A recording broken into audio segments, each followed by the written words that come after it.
The shoes without a mother. Ethan Cole had buried one family already. He had no intention of finding another. But when he discovered a barefoot child hiding behind his water trough on a blistering July afternoon, clutching a bone button and whispering that she'd found her mama's shoes, but not her mama, everything in his carefully ordered world of silence and solitude shattered. The little girl's tears cut through the dust and heat like a knife. And somewhere in the canyon beyond his ranch, a woman's empty shoes waited in the dirt. A mystery that would force Ethan to choose between the safety of his grief and the danger of caring again. If you want to know how a single act of compassion can turn a man's loneliness into belonging, stay with me until the end. And please, hit that like button and comment what city you're watching from. I'd love to see how far this story reaches. The Wyoming sun hammered down on Ethan Cole's ranch like a punishment he'd long since stopped noticing. Sweat darkened the back of his shirt as he mended the split-rail fence along the western pasture, his hands moving with the mechanical precision of a man who'd learned that keeping busy was the only reliable cure for thinking. The mountains rose in the distance, their peaks still crowned with late-season snow that would be gone by August. He'd been alone on this land for 3 years now, ever since cholera had taken Sarah and their infant son in the span of a week, and he'd made his peace with the silence. Or so he told himself. The hammer struck true, driving the nail deep into seasoned pine. Ethan stepped back, wiping his forearm across his brow, and that's when he heard it, a sound so out of place in his world of wind and cattle lowing that it stopped him cold. A child, crying. Not the distant wail of a coyote pup or the bleating of an injured lamb. A human child, close enough that the sound carried clear across the yard. Ethan's hand dropped to the revolver at his hip, a reflex from years of frontier living where unexpected sounds often meant trouble. He scanned the open ground, the barn, the scattered outbuildings. Nothing moved except the windmill turning lazy circles against the cloudless sky. The crying came again, muffled and desperate. Ethan moved toward the sound, his boots crunching across the hard-packed earth. The crying led him around the side of the barn, past the chicken coop where his hens scratched and muttered, to the stock tank where his cattle drank. And there, wedged into the narrow space between the wooden trough and the barn wall, he found her. A little girl, maybe 5 or 6 years old, her face streaked with dirt and tears, her dress torn and filthy, her feet bare and bleeding. She had dark hair that hung in tangled knots around her shoulders, and eyes so wide with terror that they seemed to swallow her whole face. In her small fist, she clutched something. A button, Ethan realized, carved from bone and threaded with a scrap of blue fabric. She looked up at him and screamed. "Easy, easy," Ethan said, raising both hands and crouching down to make himself smaller, less threatening. His voice came out rusty from disuse. "I'm not going to hurt you. You're safe here." The child pressed herself harder against the barn wall, as if she could disappear into the weathered wood. Her breath came in ragged gasps, and Ethan could see the rapid flutter of her pulse in her thin neck. He stayed where he was, giving her space, letting her see that he meant no harm. "My name's Ethan," he said quietly. "This is my ranch. You're safe here," he repeated. "Can you tell me your name?" The girl's crying subsided to hiccuping sobs. She stared at him with those enormous eyes, weighing him, deciding. Finally, in a voice barely above a whisper, she said, "Lily." "Lily," Ethan repeated, offering her a small nod. "That's a pretty name. Lily, are you hurt? Can you tell me what happened?" Fresh tears spilled down her cheeks. "I can't find Mama." The words hit Ethan like a physical blow. He'd spent 3 years trying not to think about the children who'd lost mothers, about mothers who'd lost children, about all the ways the frontier could tear families apart. And now here was this truth, small and shivering and bleeding, hiding behind his water trough. "Where did you last see her?" he asked, keeping his voice gentle. Lily's hand tightened around the button. "By the rocks, the tall rocks. We were camping, and then, It's okay," Ethan said. "Take your time." "I woke up, and Mama was gone," Lily whispered. "I looked everywhere. I found her shoes, but not Mama. Just her shoes." Something cold settled in Ethan's chest. A woman didn't leave her shoes behind, not out here, where the ground was rocks and thorns and sun-baked clay. Not unless something had happened. Not unless she'd had no choice. "Where are these rocks, Lily? Can you show me?" The little girl pointed toward the canyon country to the south, where the land broke into a maze of sandstone walls and narrow passages. Ethan knew that country, knew how easy it was to get turned around, how the walls played tricks with sound and distance, how a person could vanish into those twisting corridors and never be found. "We need to get you cleaned up first," he said. "Get some food in you. Then you can show me, all right?" Lily hesitated, then nodded. When she tried to stand, she winced, and Ethan saw the cuts on her feet more clearly, deep gashes from running barefoot over sharp terrain. Without thinking, he reached out. She flinched hard. "I'm just going to carry you to the house," Ethan said, stopping his movement. "Those feet need tending. Is that okay?" After a long moment, Lily nodded again. Ethan lifted her carefully, feeling how light she was, how small, and carried her across the yard to the ranch house. She smelled like dust and fear and something else, something sharp and chemical that didn't belong on a child. He filed that detail away. Inside, the house was neat and spare, a widower's domain of practical furniture and no decoration. Ethan set Lily down in a chair at the kitchen table and went to work, moving through the motions he'd learned from Sarah. He heated water, found clean cloths, brought out the tin of salve and the roll of bandages. While the water warmed, he cut thick slices of bread and spread them with butter and jam, set out a cup of milk. Lily watched his every move with wary eyes, but when he placed the food in front of her, hunger won out over fear. She ate like she hadn't seen food in days, cramming bread into her mouth with both hands. "Slow down," Ethan said gently. "It's not going anywhere." While she ate, he knelt and began cleaning the cuts on her feet. The gashes were deep enough to need stitching, but he made do with the salve and careful bandaging, working as gently as he knew how. Lily didn't cry, though he could feel her trembling. When he finished, he poured her another cup of milk and sat down across from her. "Can you tell me what happened, Lily? Start from the beginning." The child set down her cup. Her fingers found the bone button again, worrying it like a talisman. "Mama and me were going to California," she said softly. "After Papa died, Mama said we had to go somewhere new. Start over. We had a wagon, but the wheel broke 3 days ago. Mama said we'd camp until someone came by who could help."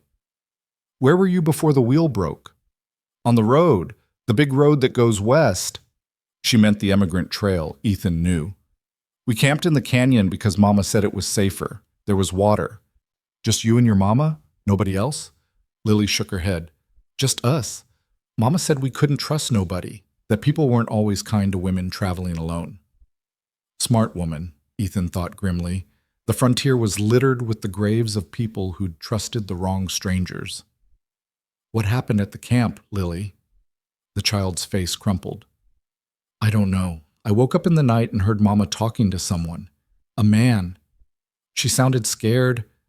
I stayed real quiet like she taught me, hiding in the wagon. Then I heard footsteps going away, and Mama didn't come back." "Did you see the man?" "No, but I heard his voice. It was mean, and it smelled wrong." "Smelled wrong how?" Lily wrinkled her nose. "Like medicine, but bad medicine. Made my nose hurt." Chloroform, Ethan thought, that cold feeling in his chest spreading. Someone had used chloroform to take Lily's mother. This wasn't an accident. This wasn't a woman who'd wandered off and gotten lost. This was something deliberate, something planned. "What did you do after you heard the footsteps?" "I waited until morning. Then I looked for Mama. I found the camp all messed up, and I found her shoes right there in the dirt. But no Mama." Tears streamed down Lily's face. "I called and called, but she didn't answer. I got scared. I ran. I didn't know where I was going. I just ran until I found your water, and I hid." Ethan reached across the table and placed his weathered hand over Lily's small one. "You did good," he said. "You're safe now. And we're going to find your Mama." "Promise?" The word caught in his throat. He'd learned the hard way that there were some promises the frontier wouldn't let you keep. But looking at this child's tear-stained face, at the desperate hope in her eyes, he couldn't bring himself to take that away from her. "I promise I'll do everything I can," he said. It was the best he could offer, and somehow it was enough. Lily's shoulders relaxed a fraction, and she wiped at her face with the back of her hand. "That button you're holding," Ethan said. Is that your mama's? Lily looked down at the bone button and nodded. From her good dress, the blue one she wore when Papa was alive. I found it in the dirt near her shoes. Ethan studied the button, the way the thread had been torn loose, the scrap of blue fabric still attached. A button ripped from a dress in a struggle. More evidence that this hadn't been voluntary. I need you to stay here while I go look, he told Lily. You'll be safe in the house. There's more food in the pantry if you get hungry. Don't open the door for anyone but me, understand? I want to come with you. Your feet need to heal, and where I'm going is dangerous. I need you here where it's safe. Lily's lower lip trembled, but she nodded. Ethan stood and moved through the house, gathering what he'd need. His rifle, his revolver, ammunition, a canteen of water, rope, a knife. He changed into darker clothes that wouldn't show the dust as much, pulled on his worn leather gloves, settled his hat low over his eyes. When he returned to the kitchen, Lily was standing by the window, looking out toward the canyon country. You'll bring her back? She asked without turning around. I'll bring her back, Ethan said, and this time he didn't qualify it. He couldn't afford to think about what he might find out there. He could only move forward. He stepped outside and whistled sharp and high. From the barn, his horse, a steady roan gelding named Buck, lifted his head and trotted over. Ethan saddled him quickly, checking the cinch twice, making sure everything was secure. He tied his bedroll and supplies behind the saddle, slid his rifle into the scabbard, and swung up. From the window, Lily pressed her palm against the glass. Ethan raised his hand to her, then turned Buck south toward the canyon. The afternoon sun bore down without mercy as Ethan rode. The land here was a study in browns and golds, the grass dried to straw, the earth cracked and hard. Dust rose from Buck's hooves and hung in the still air. In the distance, the canyon walls rose like broken teeth, red and orange and cream-colored in the harsh light. Ethan knew these canyons the way he knew the lines on his own hands. He'd hunted deer in them, tracked lost cattle, spent solitary nights under their sheltering walls when the weight of the empty ranch house became too much.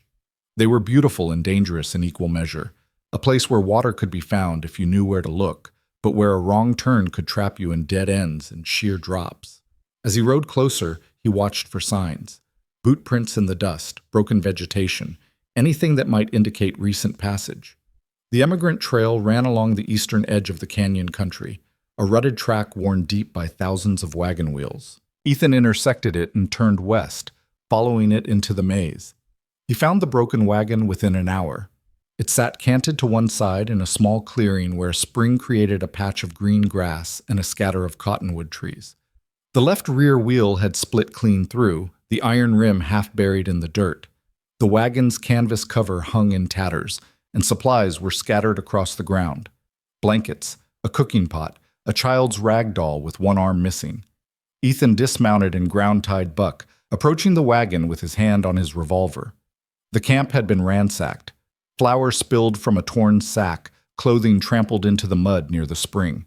And there, clear as day in a patch of bare earth, were the shoes. Women's shoes, plain and practical, worn but well cared for. They sat side by side as if their owner had simply stepped out of them. But the story told by the ground around them was far from simple. Ethan knelt, studying the marks in the dust. Boot prints. 2 sets, both larger than the shoes. Men's boots, heavy and deep. Scuff marks, where someone had struggled. And there, barely visible, a smear of something dark on a rock. Blood. The chemical smell Lily had described still lingered faintly in the air, sharp and medicinal. Chloroform, definitely. Someone had come prepared to take Anna alive. Ethan's jaw clenched. He'd seen this kind of thing before, though not often, and never this close to his own land. There were men on the frontier who made their living from the desperation of others, men who saw a lone woman as opportunity, as property to be bought and sold. The thought made something dark and violent stir in his chest. He stood and walked a slow circle around the camp, reading the ground like a book. The boot prints led away to the south, deeper into the canyon. 2 sets going in, 2 sets coming out. But the returning tracks were deeper, heavier. They'd been carrying something. Someone. Anna had been alive when they took her. Ethan returned to Buck and pulled a leather pouch from his saddlebag. Inside were matches, jerky, hardtack, Enough for a few days if needed. He had no intention of coming back until he'd found her. He checked his weapons one more time, then swung back into the saddle and followed the tracks south. The trail led him deeper into the canyon system, through passages so narrow his knees nearly brushed the walls, across patches of slick rock where the tracks disappeared and he had to cast wide to find them again. The sun slanted lower, painting the canyon walls in shades of amber and rust. Shadows pooled in the depths where the light couldn't reach. After 3 hours of tracking, Ethan heard voices. He reined Buck to a halt and listened. The sound came from ahead, carried on the still air. Men talking, the words indistinct but the tone clear. Rough voices, casual and unconcerned. The voices of men who thought they were alone and safe. Ethan dismounted and tied Buck to a twisted juniper, pulling his rifle from the scabbard. He moved forward on foot, placing each step with care, using the rocks for cover. The canyon curved ahead, bending sharply to the left. The voices grew clearer.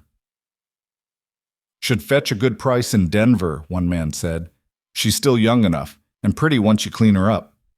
"As long as she stays quiet," another voice responded.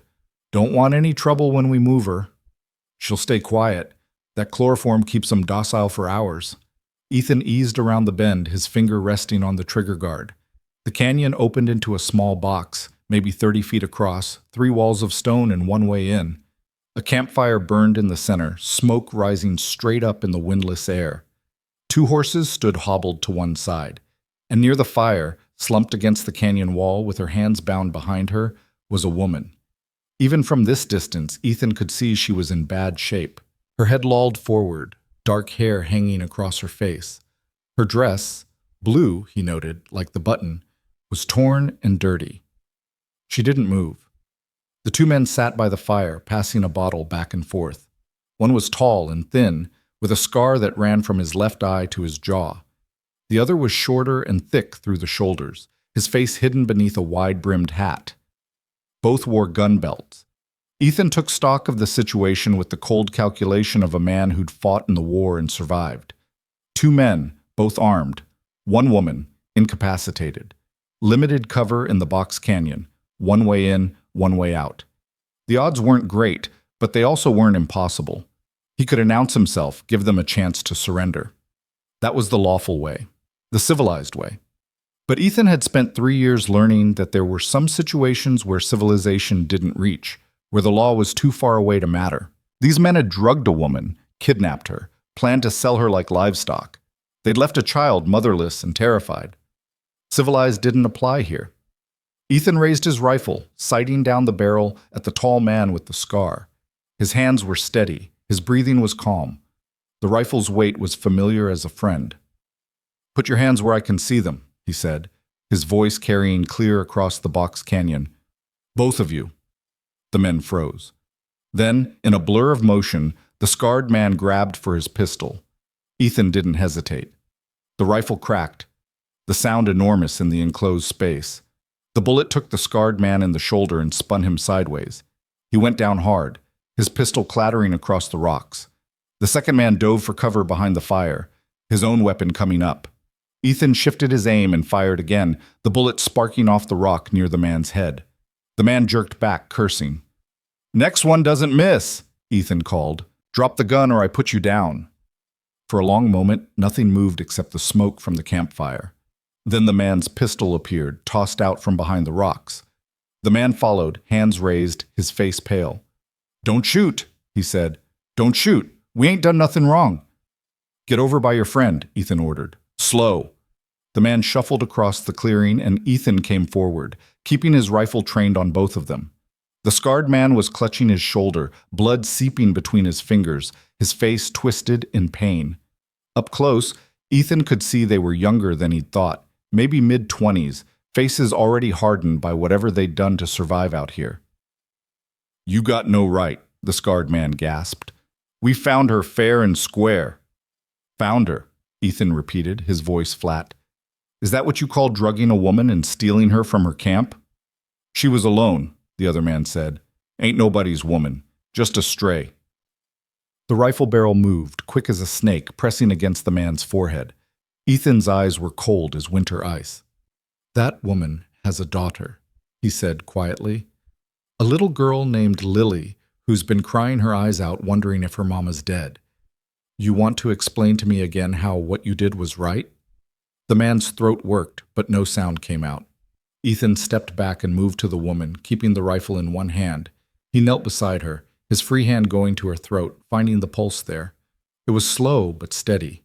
She was breathing, her chest rising and falling in the shallow rhythm of the drugged. "Anna," he said softly. "Can you hear me? Your daughter sent me. You're going to be all right." The woman's eyelids fluttered but didn't open. Ethan pulled his knife and cut the ropes binding her wrists, then shrugged out of his duster and wrapped it around her shoulders. She was cold despite the heat of the day, her skin clammy to the touch. He needed to get her somewhere safe, somewhere he could watch over her while the drug worked its way out of her system. But first, he had to deal with the two men. He stood and faced them. The scarred man was still on the ground, his face gray with pain. The other stood with his hand still raised, eyes darting between Ethan and the canyon entrance. "The law's going to hear about this," Ethan said, "in every detail. But that's not your biggest problem right now." "What is?" the scarred man asked through gritted teeth. "Your biggest problem is deciding whether you want to ride out of here on your horses or be carried out on your backs." Ethan's voice was steady, matter of fact. "You're going to give me any weapons you've got hidden, any money you stole from this woman's wagon, and then you're going to ride north and keep riding. If I ever see either of you again, if I ever hear you've done something like this again, I won't bother with the law." The two men exchanged glances. The scarred man nodded slowly, and the other began emptying his pockets.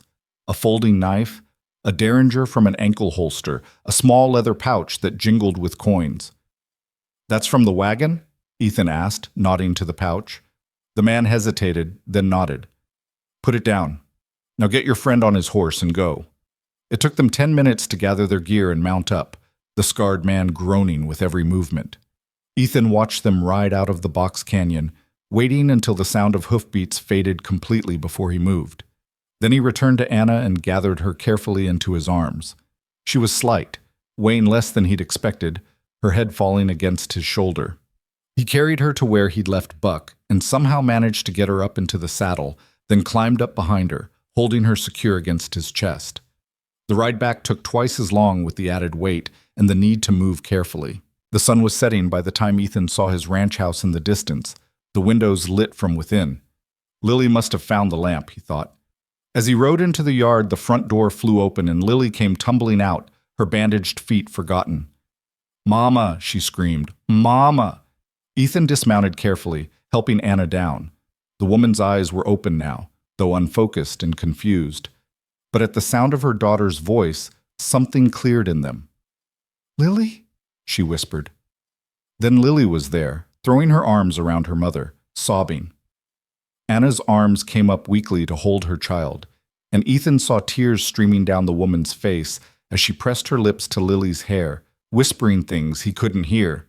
He stood back, giving them their moment, feeling something in his chest that he'd thought had died 3 years ago. When Anna finally looked up at him, her eyes were clearer, more present. She was pretty, he realized, maybe 30, with delicate features and dark eyes that held both strength and exhaustion. "Thank you," she said, her voice hoarse. "Thank you for bringing my baby back to me." "She found me," Ethan said. "Brave girl. Come on, let's get you both inside." He helped them into the house and settled Anna into his own bed, the only bed in the house since he'd been sleeping in the chair by the fire for months anyway. Lily climbed up beside her mother, refusing to be separated, and Anna held her close, still crying quietly. Ethan brought water, broth, blankets. He stoked the fire against the evening chill and lit the lamps, then sat in the doorway of the bedroom, keeping watch while mother and daughter whispered to each other in the lamplight. "Those men," Anna said eventually, looking at him. "Are they—" "Gone," Ethan said. "They won't be back." "I was so scared," she whispered. "I thought I'd never see Lily again. I thought—" Her voice broke. "You're safe now, both of you. Get some rest. We can talk in the morning." But Anna shook her head. "I need to tell you. I need to explain. My husband died 6 months ago. Fever. We'd lost our farm, lost everything. I thought if we could get to California, maybe find work, Start over? She drew a shaky breath. The wagon broke and I thought we'd be all right. Just a few days until someone came. But those men, She couldn't finish. I know, Ethan said quietly. Lily told me what she heard. We have nothing, Anna said. No wagon, no supplies. I can't pay you for helping us. Don't worry about that now. But I have to worry, she said, a note of desperation creeping into her voice. I have to take care of my daughter. I have to figure out what to do next. I can't just... Tomorrow, Ethan interrupted gently. Whatever needs figuring can wait until tomorrow. Tonight, you're safe and your daughter's safe, and that's enough. Anna studied him for a long moment, then nodded slowly. She looked down at Lily, who had already fallen asleep against her shoulder and smoothed the child's tangled hair. I don't know how to thank you, she said softly. No need, Ethan said, and meant it. He stood and moved to the door, pausing in the threshold. I'll be right outside if you need anything. Just call. Mr. Cole? He turned back. Why did you do it? Anna asked. You don't know us. You could have sent Lily away, could have ignored what she told you. Why risk yourself for strangers? Ethan was quiet for a moment, thinking about Sarah, about the son he'd never gotten to know, about 3 years of silence and grief. Because someone needed help, he said finally, and I was there to give it. It was a simple answer, maybe too simple, but it was the truth, or as close to the truth as he could manage. He stepped out into the main room and closed the door softly behind him. Through the window, he could see stars beginning to emerge in the darkening sky, bright and cold and infinite. Somewhere out there, those two men were nursing their wounds and their grudges. Somewhere out there, the wagon still sat abandoned in the canyon, its contents scattered and ruined. But here, in this house that had been silent for so long, there were voices again. A child's soft breathing, a woman's whispered prayers, the crackle of the fire and the tick of the clock, and all the small sounds that made a house a home. Ethan settled into his chair by the hearth, his rifle within easy reach, and kept watch through the night. The darkness pressed against the windows, vast and patient, but inside there was warmth and light and the fragile, precious evidence of lives saved. For tonight, that was enough. Morning came soft through the curtains, and with it the smell of coffee brewing on the stove.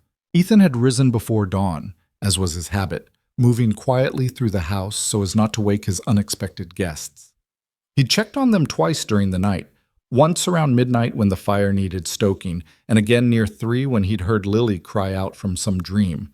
Both times Anna had been awake, her eyes tracking him in the darkness, watchful and wary as a wild creature caught in unfamiliar territory.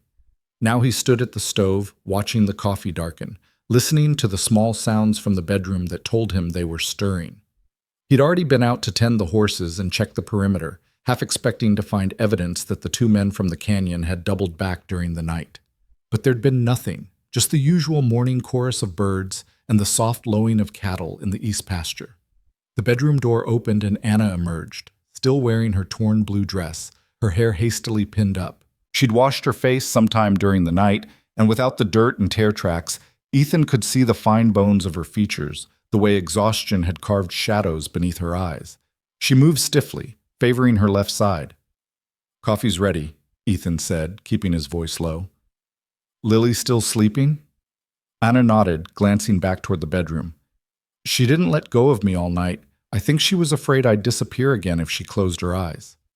Can't blame her for that. Anna moved to the table and sat down carefully, her hands folding in her lap. In the morning light, Ethan could see bruises on her wrists where the ropes had bitten, a scrape along her jaw that was starting to purple. Signs of what she'd endured written on her skin for anyone to read. He poured coffee into 2 tin cups and set one in front of her, then took the seat across the table.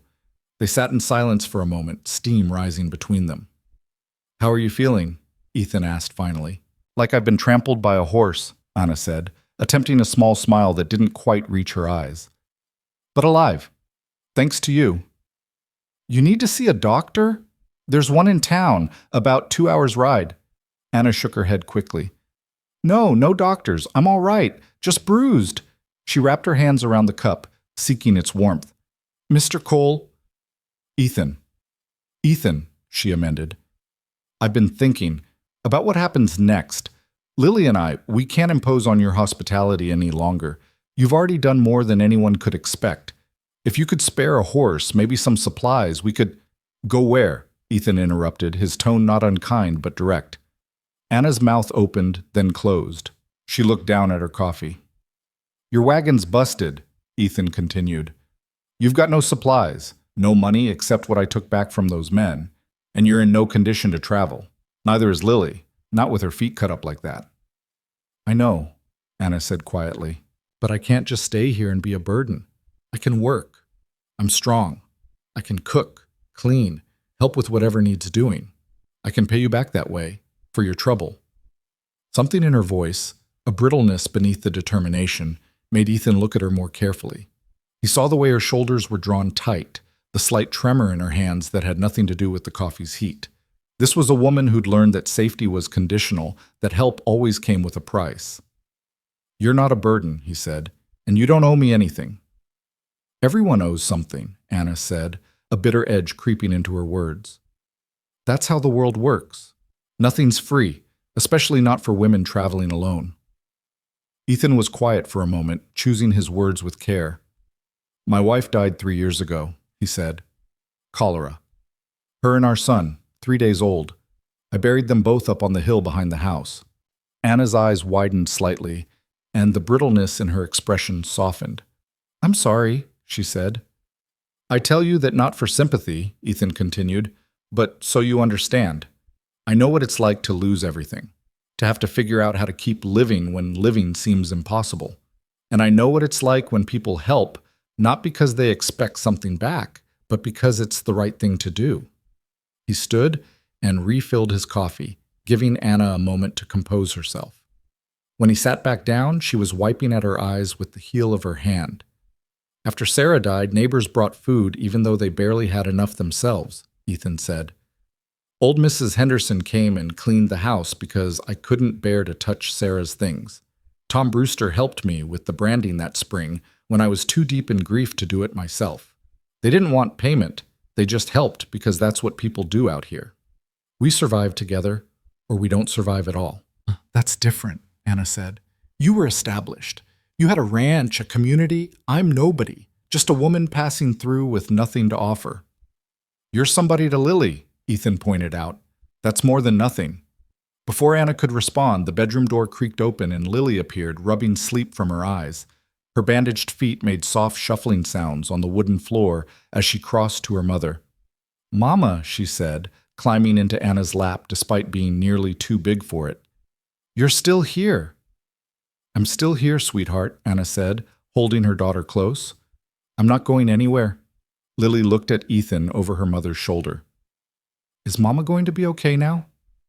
She's going to be just fine, Ethan said. You both are. How about some breakfast? I make decent eggs, if you're not too particular about how they look. Lily's face brightened. I like eggs. Ethan moved to the stove and began preparing breakfast, aware of Anna watching him as he worked. He scrambled eggs with butter and fresh herbs from the garden Sarah had planted, sliced more bread, heated yesterday's bacon in the pan. Simple food, but plentiful. And when he set the plates on the table, Lily ate with the enthusiasm of the very young and the very hungry. Anna picked at her food, managing a few bites before setting down her fork. You need to eat, Ethan said. Build your strength back up. I know, Anna shook her head. I keep thinking about the wagon, all our things, everything we had left. I can ride back out there this morning, Ethan offered. See what's salvageable. Might be able to fix the wheel, or at least recover your belongings. I couldn't ask you to do that. You're not asking, I'm offering. Ethan pushed back from the table and carried his plate to the wash basin. You two stay here, rest up. I'll be back by afternoon. Anna stood, wincing as the movement pulled at her bruised ribs. Ethan, wait. If you're going back to the wagon, there's something, a wooden box, about this big. She held her hands apart, indicating something the size of a bread loaf. It has a brass clasp. If you find it, it's the only thing that really matters. What's in it? Letters, Anna said softly, from my husband. And my wedding ring, some photographs, a few other things. Everything else can burn for all I care, but that box. Her voice caught. It's all I have left of who I was before. Ethan nodded, understanding more than she'd said. I'll find it. He gathered his supplies and saddled Buck, aware of Lily watching from the window. The child had attached herself to him with the single-minded devotion of the young, and he could feel the weight of her trust like a physical thing. It had been a long time since anyone had looked at him that way, since anyone had needed him for something more than fence mending or cattle trading. The ride to the canyon felt shorter in daylight, the trail familiar now. Ethan kept his rifle across his saddle, his eyes scanning the terrain for any sign of the two men, but the land was empty save for a circling hawk and a jackrabbit that bolted from the sagebrush. When he reached the wagon, he found it exactly as he'd left it, untouched by anything except the wind and the sun. He dismounted and began the methodical work of sorting through the scattered belongings. Most of it was ruined, clothes trampled into the mud, flour and cornmeal spilled and spoiled, a tin of molasses broken and swarming with ants. But he found useful things, too. A cast-iron skillet, still sound, a wool blanket that had somehow stayed clean, a few pieces of clothing that could be washed and mended. He piled everything worth saving near the wagon. The wooden box Anna had described was inside the wagon itself, tucked beneath what had once been a mattress. Ethan lifted it carefully, feeling the weight of it, the smooth, worn wood warm from the sun. He didn't open it. That was Anna's business, not his, but he held it for a moment, thinking about what it meant to reduce a whole life down to a single box of memories. He set it aside and turned his attention to the wagon wheel. The split was bad, worse than he'd hoped, running nearly halfway through the hub. It could maybe be repaired, but it would take time and skill and materials he didn't have. The wagon itself wasn't worth much. A basic farm wagon, old and weathered, the kind immigrants bought cheap and drove until they fell apart. Ethan made his decision quickly. He unhitched the wagon tongue and used his rope to rig a travois, lashing the salvageable supplies onto it along with the wooden box. Buck accepted the added burden with patient resignation, and they started back toward the ranch, moving slowly to avoid damaging the goods. By the time they arrived, the sun was high and hot. Ethan found Anna in the garden behind the house, kneeling among Sarah's old herb beds and pulling weeds with her bare hands. She'd changed clothes into one of Sarah's old dresses, he realized with a start. It fit her reasonably well, though she'd had to take in the waist with a belt. Her hair was braided down her back, and her sleeves were rolled up past her elbows. She looked up as Buck's hooves crunched on the gravel drive, and her face went still when she saw the travois. "The wagon?" she asked, standing slowly. "Won't make it," Ethan said, dismounting. "Wheel's too far gone. But I got your box, and most of what was worth saving." Anna moved to the travois, her hands going immediately to the wooden box. She lifted it and held it against her chest, her eyes closing briefly. "Thank you," she whispered. "Found some other things too. Clothes, blankets, cookware. Nothing fancy, but useful." Anna set the box down carefully and began sorting through the salvaged items, her movements efficient despite the obvious pain in her ribs. Lily appeared from the house and immediately began helping, chattering about how she'd swept the floors and filled the water pitcher and found a bird's nest in the eaves with 3 blue eggs. Ethan unloaded Buck and turned him into the corral, then stood for a moment watching Anna and Lily work together. There was something achingly familiar about it, the domestic scene, the purposeful activity, the presence of life in a space that had been empty for so long. It made his chest tight in a way that wasn't entirely unpleasant. "Lily said you've been working in the garden," he said when Anna paused. "I hope that's all right," Anna said quickly. "I know I shouldn't presume, but the weeds were choking everything, and I needed something to do with my hands. I couldn't just sit." "It's fine," Ethan said. "More than fine. That garden's been neglected too long." Anna nodded and returned to sorting supplies. After a moment, she said, "The dress. I found it in the wardrobe. I shouldn't have taken it without asking, but my own clothes were ruined, and I thought—" She trailed off. "It was my wife's," Ethan said quietly. "Sarah's. She'd be glad to know it's being put to use." Anna's hand stilled. "I'm sorry. I can take it off. Find something else." "No," Ethan interrupted. "Keep it. She'd want that. She'd want—" He stopped, searching for the words. "Sarah believed in helping people. She'd be glad you and Lily are here."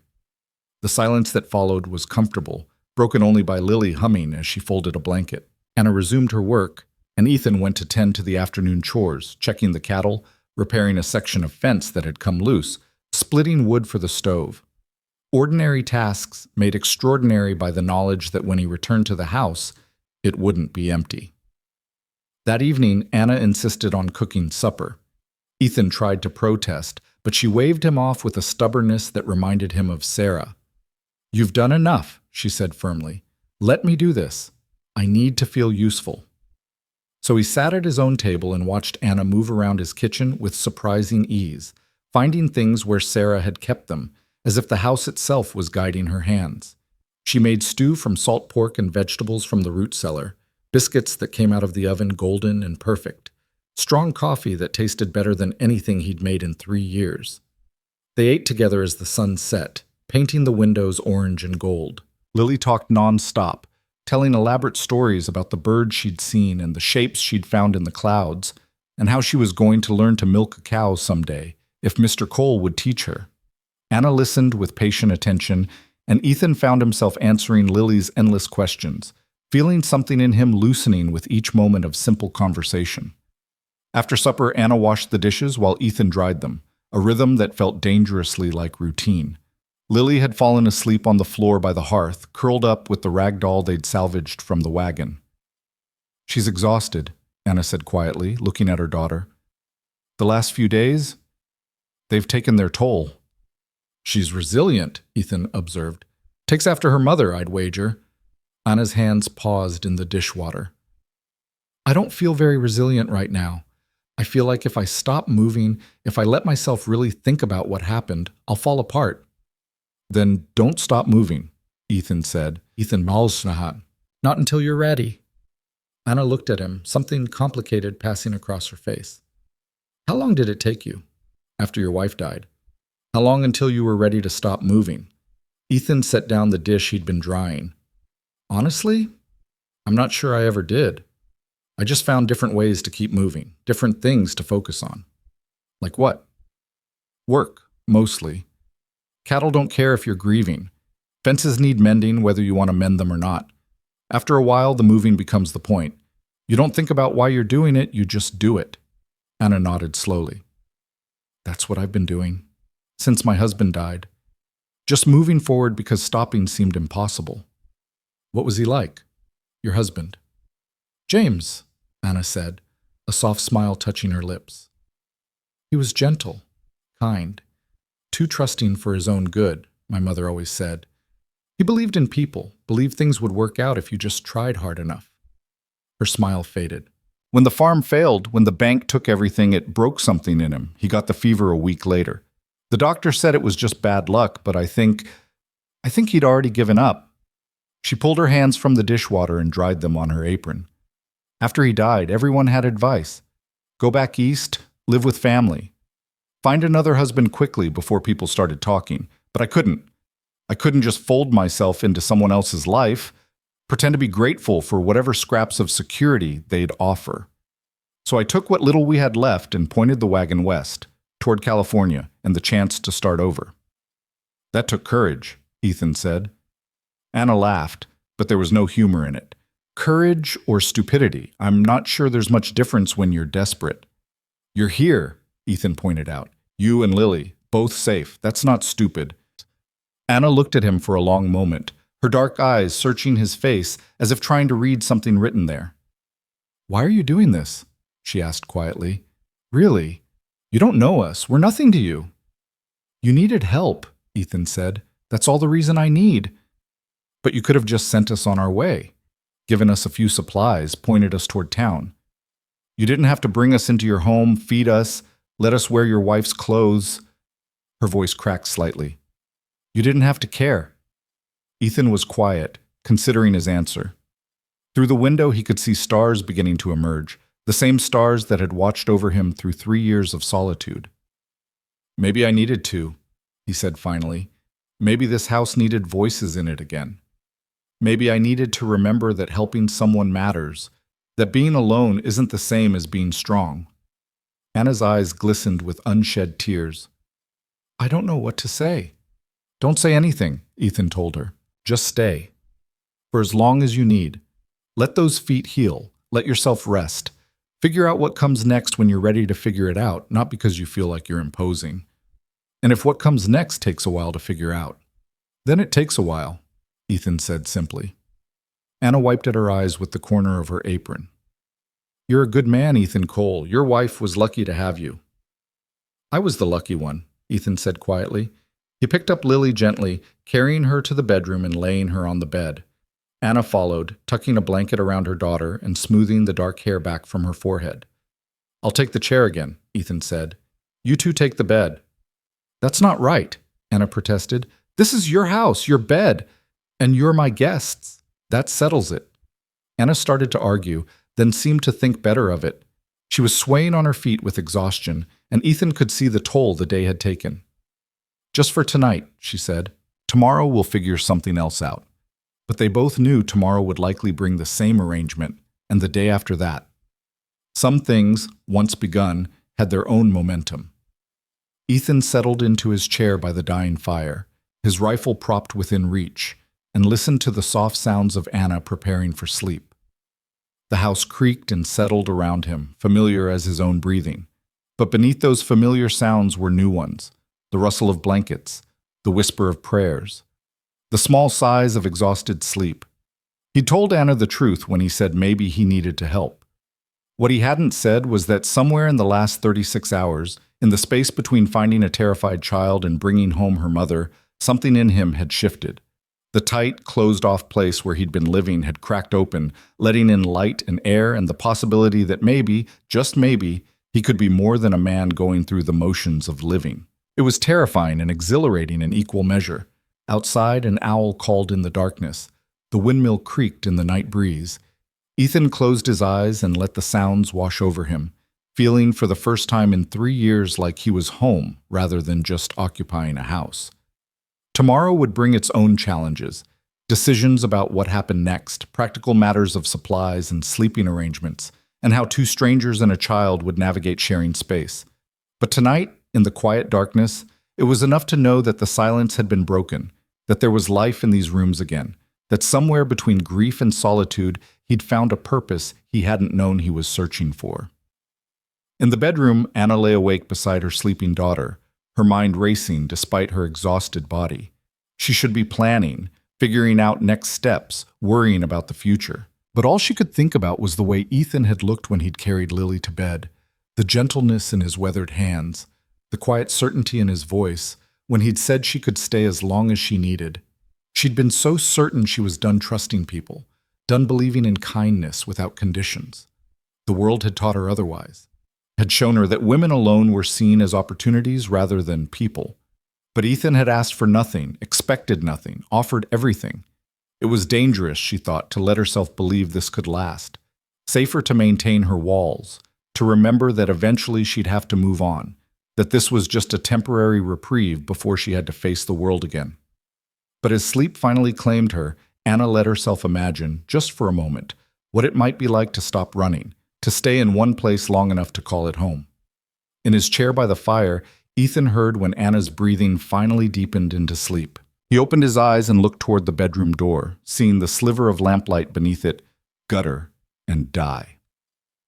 The house settled into darkness and quiet, but it was a different kind of quiet now.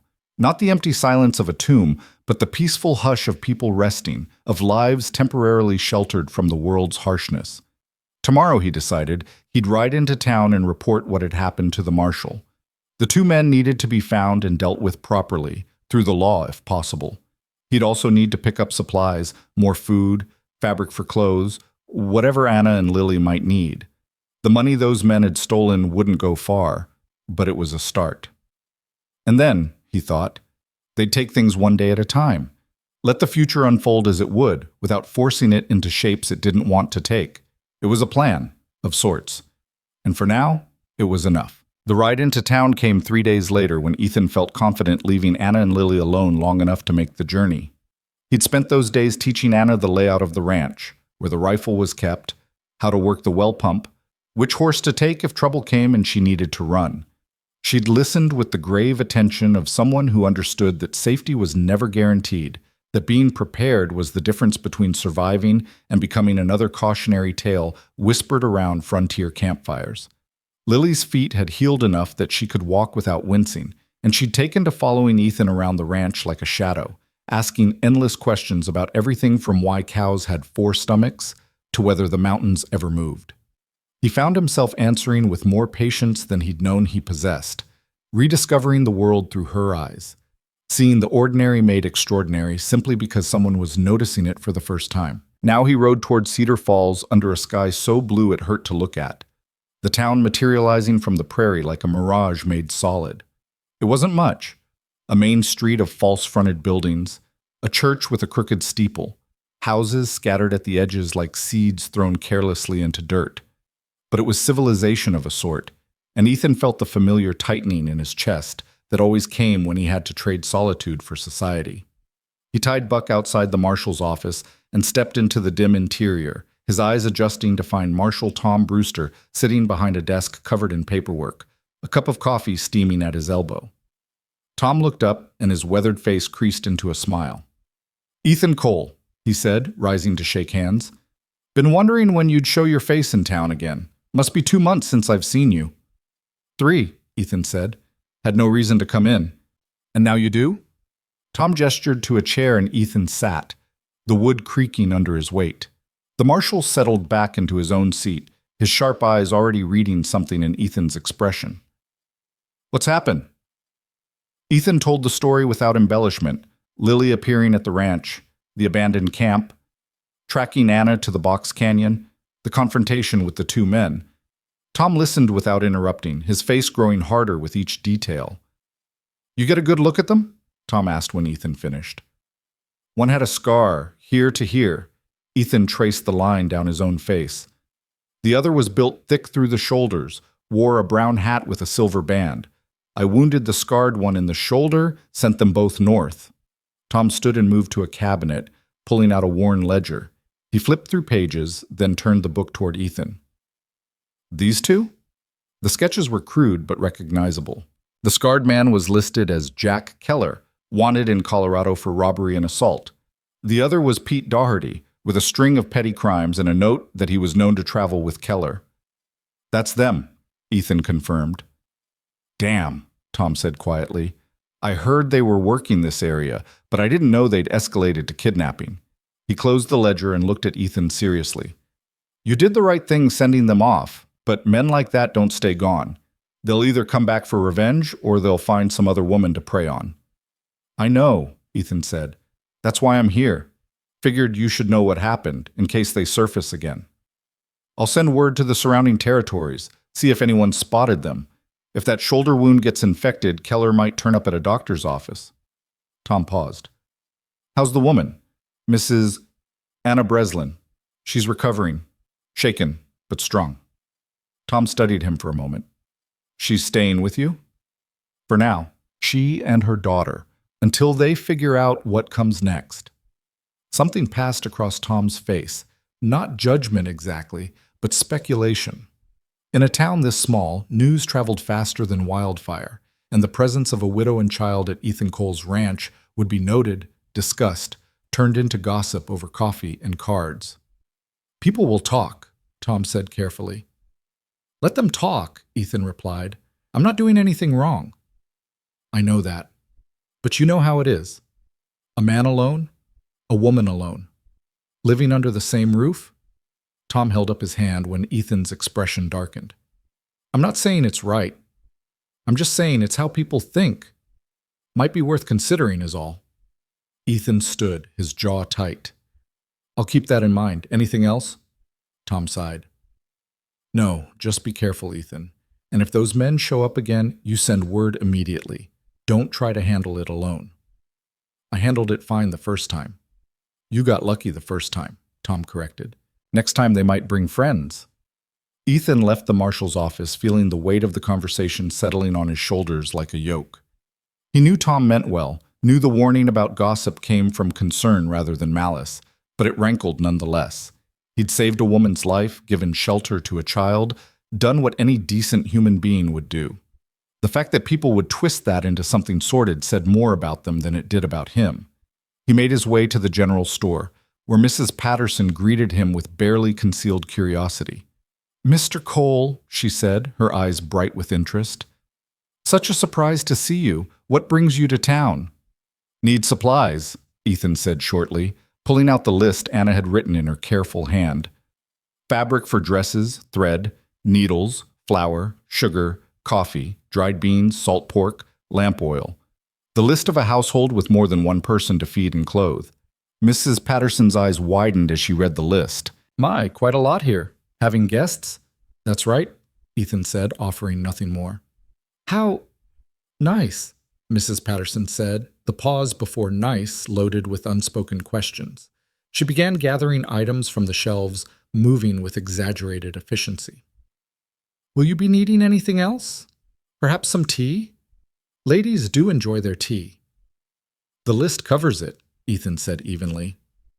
As Mrs. Patterson worked, other customers drifted in. Women who normally wouldn't have given Ethan a second glance, suddenly very interested in shopping for things they clearly didn't need. Their conversation flowed around him like water around a stone, seemingly casual but pointed in ways that made his teeth clench. "I heard the Daniels family is moving west in the fall," one woman said to another, her voice just loud enough to carry. "Poor Mrs. Daniels, traveling without a man to protect her. It's so dangerous for women alone." "Indeed," her companion agreed. "One hears such terrible stories. Women going missing, falling prey to bandits, and worse. A woman needs a man's protection in this country."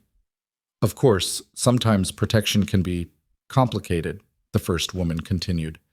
"I mean, when a woman finds herself dependent on a man's kindness, people do wonder about the nature of that kindness."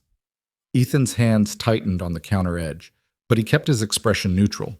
Mrs. Patterson, to her credit, looked faintly embarrassed as she wrapped his purchases in brown paper. "That'll be $8.40, she said quietly. Ethan paid, gathered his parcels, and turned to leave. At the door, he paused and looked back at the women who'd been talking, meeting their eyes directly. "Kindness doesn't need a nature," he said, his voice cutting through the store's chatter. "It just needs to exist. Maybe more people should try it." He left them gaping and headed for the wagon he'd borrowed from Tom for the supply run. As he loaded the parcels, he felt eyes on him from windows and doorways, the weight of the town's attention like something physical pressing against his back. The ride home felt longer than it should have, his mind churning over Tom's warning and the women's insinuations. He'd known, intellectually, that there would be talk, but knowing and experiencing were different things, and the casual cruelty of it, the willingness to reduce a good deed to something shameful, left a bitter taste in his mouth. When the ranch came into view, he saw Lily in the yard chasing chickens in circles while Anna hung laundry on the line Sarah had strung between two posts. The sight stopped him for a moment, the simple domesticity of it striking something deep in his chest. Anna had pinned her hair up against the heat, and Sarah's dress, faded blue cotton, moved around her in the breeze. She looked up as he approached, shading her eyes with one hand, and smiled. It was that smile, warm and genuine and uncomplicated, that made Ethan realize what the town's gossip could cost. Not just his reputation, which he'd never cared much about anyway, but Anna's. In a world where a woman's respectability was her currency, where being talked about could close doors and eliminate options, his kindness could end up being another kind of trap. He pulled the wagon to a stop and climbed down, his expression carefully neutral. Lily ran over, chattering about the chickens and a fox she'd seen at the tree line, and could she please learn to ride a horse? Anna followed more slowly, wiping her hands on her apron. "How was town?" she asked, her smile fading slightly at whatever she saw in his face. "Fine," Ethan said, beginning to unload supplies. "Got everything on your list and then some. Mrs. Patterson sends her regards." It wasn't quite a lie, but it wasn't quite the truth either. Anna studied him for a moment, then began helping with the parcels without pressing for details. They worked in silence, Lily dancing between them, until everything was carried inside and stacked on the kitchen table. "Lily," Anna said gently, "why don't you go gather eggs for supper?" The child skipped off, and Anna turned to Ethan. "What really happened in town?" Ethan considered deflecting, then decided she deserved the truth. "People are talking about you being here, about what it means." Anna's face went very still. I see. Tom Brewster, the marshal, he warned me it would happen, said people would speculate about a man and woman living under the same roof. Of course they would, Anna said quietly. She moved to the window, looking out at the mountains in the distance. I was naive to think otherwise. I should go. Should take Lily and figure something else out before your reputation suffers. My reputation isn't what I'm worried about, Ethan said. It's yours. Out here, a woman's good name is everything. If people start talking, start thinking, he trailed off, unable to articulate the full scope of what those assumptions could mean. Anna turned to face him, her expression hard with something that might have been anger or might have been grief. My good name, she repeated. Do you know what happened to my good name when my husband died? When I tried to keep the farm running alone? Men would come by with offers of help that turned out to be demands for favors I wouldn't give.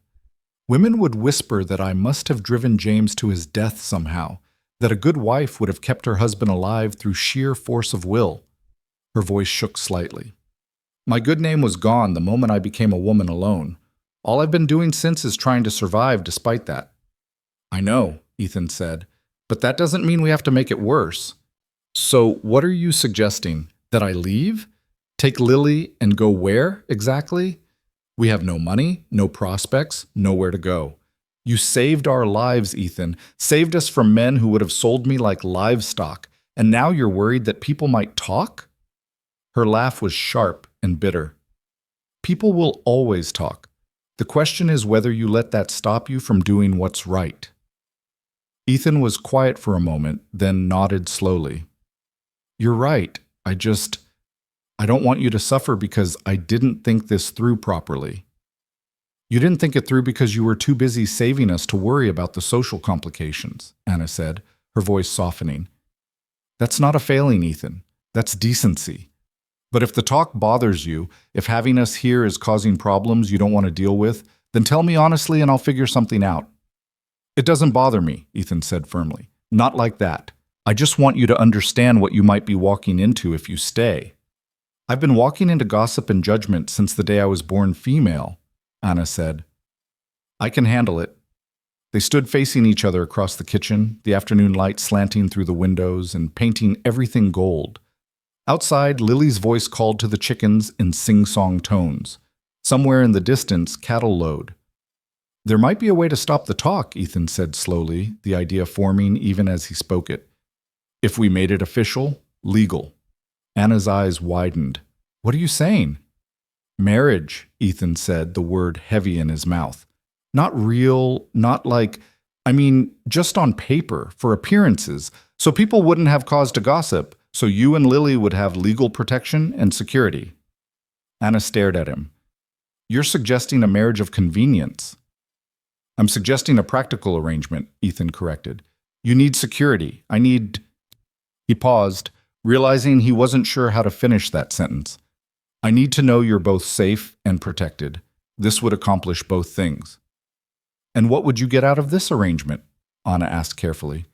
Ethan thought about the house filled with voices again, about Lily's laughter and Anna's quiet competence in the kitchen, about mornings that held purpose beyond just surviving another day. Company, he said finally. Help with the ranch, someone to talk to besides the cattle. That's a lot to give up for conversation, Anna said. I'm not giving up anything I was using, Ethan replied. I've been alone 3 years. Having people here, He struggled for words. It's not a burden. It's a gift. But only if you want it to be. I'm not trying to buy your gratitude or put you in another impossible situation. I'm just offering an option that might make both our lives easier. Anna moved to the table and sat down heavily, her hands folding in her lap. You'd marry me. Legally bind yourself to a woman you barely know and a child who isn't yours. Take on responsibility for our welfare and futures, all to stop people from talking. All to give you options, Ethan corrected. As my wife, even in name only, you'd have rights to the ranch, to my accounts, to legal standing. If something happened to me, you and Lily would be provided for. And if you decided to leave, if you wanted to go to California or somewhere else, you'd have the resources to do it properly. And if you met someone, Anna said quietly, if you fell in love, wanted a real marriage, What then? The question caught Ethan off guard. He hadn't thought that far ahead, hadn't considered a future that involved anything beyond the immediate problem of keeping Anna and Lily safe. Then we'd figure it out, he said. But that's not something I'm looking for. Anna studied him for a long moment. You loved your wife very much. I did, Ethan said simply. And you don't think you could love anyone else? It wasn't quite a question, but Ethan answered anyway. I don't think I'm built for that kind of vulnerability again. Sarah's death nearly destroyed me. I can't... He stopped, swallowed hard. I can't go through that again. Understanding dawned in Anna's eyes. So this arrangement would be safe for both of us. No expectations, no emotional entanglements, just practical partnership. Yes, Ethan said, relieved she understood. I need to think about it, Anna said. It's a generous offer, but it's also enormous. I can't make that decision lightly. Of course, Ethan said. Take whatever time you need. Lily burst through the door at that moment, her apron full of eggs, her face flushed with pride. I got 12, she announced. That's more than yesterday. Anna stood and moved to help her daughter, and the conversation was tabled. They moved through the evening in a state of careful normalcy, preparing supper, eating together, cleaning up afterward. But Ethan could see Anna's mind working, could practically watch her turning over his proposal from every angle, examining it for hidden costs and unforeseen consequences. That night, after Lily had fallen asleep, Anna came and sat in the chair across from Ethan's by the fire. They sat in silence for a while, watching the flames dance and shift. Can I ask you something? Anna said finally. Anything. Why do you really want to do this? And don't say it's just for practical reasons or to stop gossip. There's something more, I can feel it. Ethan was quiet for a long time, sorting through his motivations, trying to find truth beneath the layers of justification. When Sarah died, he said slowly, I stopped being a person. I became a collection of tasks, things that needed doing to keep the ranch running, to keep myself alive. But there was no joy in it, no purpose beyond survival. And then Lily showed up, terrified and alone, and for the first time in 3 years I felt something other than grief. I felt needed. I felt like maybe I could be useful to someone again. He leaned forward, his elbows on his knees, hands clasped between them. Having you both here, it's reminded me that life can be more than just enduring. It can be about helping, about building something that matters. That's what I get from this arrangement, purpose, a reason to care about tomorrow instead of just getting through today. Anna's eyes glistened in the firelight. You're lonely, she said softly. Yes, Ethan admitted. I'm lonely, and you're desperate. And maybe that's not the noblest foundation for a marriage, even a practical one. But it's honest, and out here honesty counts for something. Anna nodded slowly. If we did this, I'd want rules, clear boundaries so neither of us gets hurt or confused about what this is. What kind of rules? Separate sleeping arrangements? No expectations of intimacy. We'd be partners in managing the household and ranch, but nothing more. Anna paused. And Lily would need to understand that you're not replacing her father. You'd be helping us, protecting us, but not trying to be something you're not. I wouldn't want to replace him, Ethan said. James was her father. That's sacred. I'd just be someone who cares about her welfare. Then I think, Anna said slowly, I think yes. If the offer still stands, I'd like to accept your proposal. Ethan felt something in his chest loosen and tighten simultaneously, relief and terror in equal measure. The offer stands, he said. They shook hands across the space between their chairs, the gesture formal and oddly moving. Two people making a bargain against loneliness and vulnerability, choosing partnership over isolation, even if that partnership came with limitations and boundaries. We should do it soon, Anna said, before I lose my nerve or before gossip makes it seem like we're trying to cover something up. I'll talk to Reverend Mitchell tomorrow, Ethan said. See if he can perform the ceremony this week. Anna stood and moved to the bedroom door, then paused. Ethan? Thank you for giving us this option, for not making us feel like charity cases or worse. You're not charity, Ethan said. You're family now. Or you will be. After she disappeared into the bedroom, Ethan sat alone by the dying fire, trying to process what he'd just agreed to. Marriage. Legal, binding, permanent in the eyes of the law, if not in the traditional sense. He thought about what Sarah would say, whether she'd approve or be hurt by how quickly he'd moved from grief to this practical arrangement. But somehow he knew she'd understand. Sarah had been practical above all else, had understood that survival on the frontier meant making hard choices and unconventional arrangements. She'd want him to live, not just exist. She'd want this house filled with life again. In the bedroom, Anna lay beside her sleeping daughter, her mind racing with everything this decision would mean. Marriage to a man she barely knew, in name only but still binding. Security for Lily, protection from the vulnerabilities of being a woman alone. A home, at least for now, instead of the endless uncertainty of the road.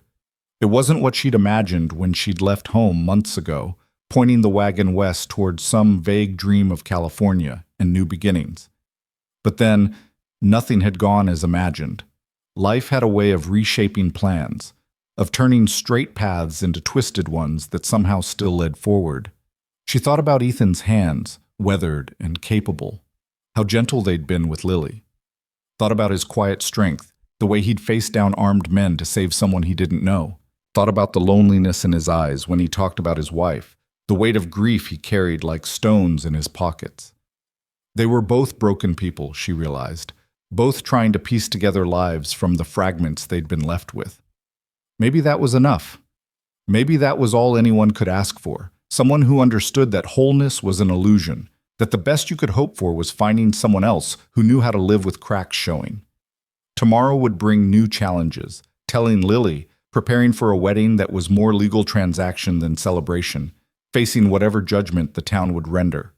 But tonight, for the first time since those men had taken her from her camp, Anna felt something like hope settling into her bones.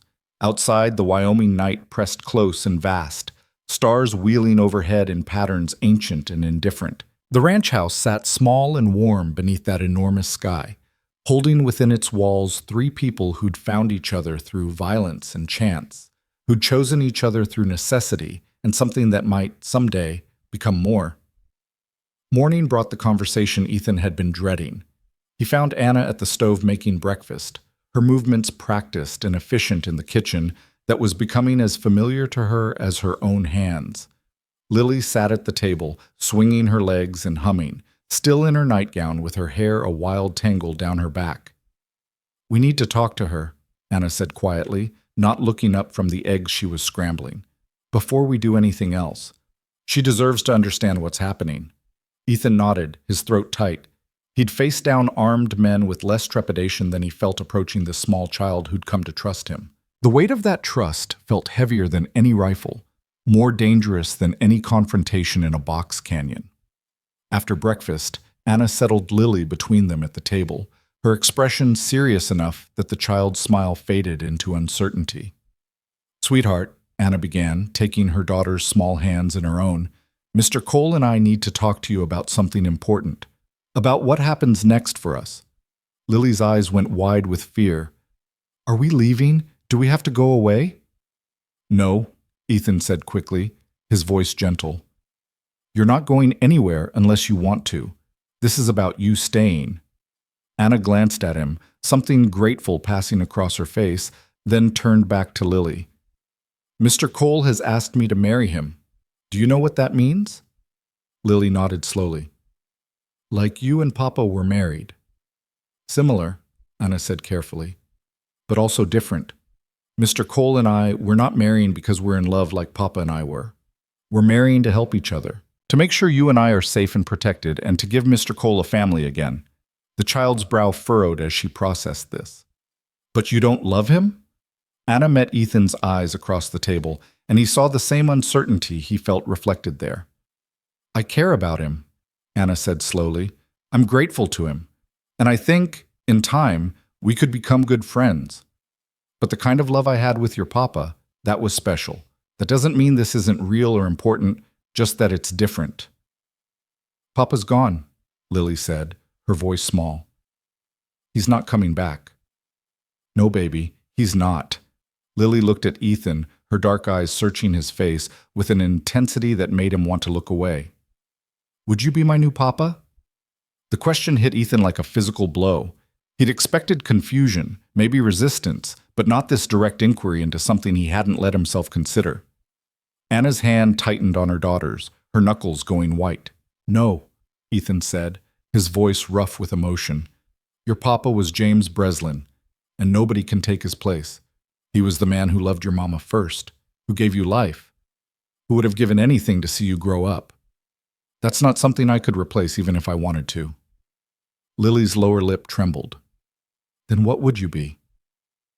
Ethan thought about all the things he could say, all the careful explanations of legal arrangements and practical necessities. But looking at this child who'd been through so much, who deserved honesty even when it was complicated, he found himself reaching for simpler truth. I'd be someone who cares about you, he said. Someone who wants to keep you and your mama safe. Someone who'll teach you to ride horses and fix fences and all the things a ranch needs. But I won't try to be your papa, because that's not my place. I'll just be Ethan, if that's all right with you. Lily considered this for a long moment, her face serious beyond her years. And we can stay here, in this house, forever? As long as you want, Ethan said. And Mama won't have to be scared anymore? Anna made a small sound and Ethan saw tears tracking down her cheeks. No, sweetheart, she managed. Mama won't have to be scared anymore. Lily nodded decisively, as if settling some internal debate. Then it's okay. You can marry Mama, but I still get to remember Papa. Always, Ethan and Anna said simultaneously. The child slipped from her chair and came around the table, wrapping her small arms around Ethan's neck in a fierce hug that nearly undid him. He held her carefully, feeling the fragility of her trust, the enormity of what he was taking on. When she pulled back, her face was solemn. Thank you for saving us, she said, from the bad men and from being alone.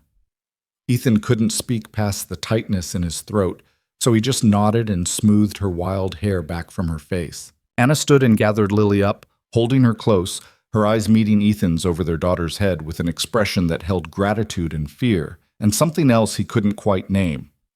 The next day, Ethan rode back to town to arrange things with Reverend Mitchell. He found the Reverend in his small office beside the church, bent over what looked like Sunday's sermon. The older man looked up as Ethan entered, his weathered face creasing into a smile. Ethan Cole, he said warmly, twice in 1 week. To what do I owe this honor? I need to arrange a wedding, Ethan said without preamble. As soon as possible. Reverend Mitchell's eyebrows climbed toward his thinning hairline. A wedding? Well, this is unexpected news. He set down his pen and folded his hands. And who's the fortunate bride? Anna Breslin, the woman I mentioned to Marshal Brewster. She and her daughter have been staying at my ranch. Understanding dawned in the Reverend's eyes, followed by something that might have been approval or might have been concern. I see. And Mrs. Breslin is agreeable to this arrangement? She is. How long have you known her, Ethan? A week, Ethan admitted, give or take. Reverend Mitchell was quiet for a moment, his fingers drumming on the desk. That's not very long. It's long enough to know she needs help and I can provide it. Long enough to know that being alone isn't working for either of us. Long enough to make a decision. Marriage is a sacred covenant, the Reverend said carefully, not something to be entered into lightly or for purely practical reasons. I'm not entering into it lightly, Ethan said. I'm entering into it with full knowledge of what I'm doing and why. Anna needs security and protection. He paused. I need to stop living like a ghost in my own house. This helps us both. The Reverend studied him for a long moment. You love Sarah very much. I did. And Mrs. Breslin? Do you love her? Ethan met the Reverend's eyes steadily. I respect her. I care about her welfare and her daughter's welfare. If you're asking if I feel for her what I felt for Sarah, the answer is no. But that doesn't make this wrong. Reverend Mitchell sighed and pulled out a large leather-bound book, flipping through pages until he found what he was looking for. I can perform the ceremony Saturday afternoon if that suits. But Ethan, I want you to think carefully about this. Marriage, even when it begins as a practical arrangement, has a way of becoming complicated. Feelings develop. Expectations change. You need to be prepared for that. I'll be prepared, Ethan said, though he wasn't entirely sure what he was preparing for. They arranged the details. 2 o'clock on Saturday at the church with Tom Brewster and his wife Martha as witnesses. Simple and quick, the Reverend promised, understanding that Ethan wanted no fuss or spectacle. As Ethan left the church, he nearly collided with Mrs. Henderson, the elderly woman who'd helped him after Sarah's death. She steadied herself with a hand on his arm, her sharp eyes taking in his expression. "Ethan Cole," she said, "you look like a man walking to his own hanging." Despite everything, Ethan felt a smile tug at his mouth. Mrs. Henderson had never been one for tact, and there was something refreshing about it after all the careful dancing around truth that seemed to characterize most conversations in town. "Getting married on Saturday," he said, "to Anna Breslin." Mrs. Henderson's eyes widened, then narrowed with speculation. "The woman from the canyon, the one with the child." "That's right. People are talking, saying it's too fast, that there must be some impropriety involved." "People can say what they like," Ethan said evenly. Mrs. Henderson surprised him by laughing, a sharp bark of sound that startled a nearby crow into flight. "Good. Let them talk. That woman survived something terrible, and you gave her shelter when she needed it. That's more Christian than half this town manages on their best Sunday." She patted his arm.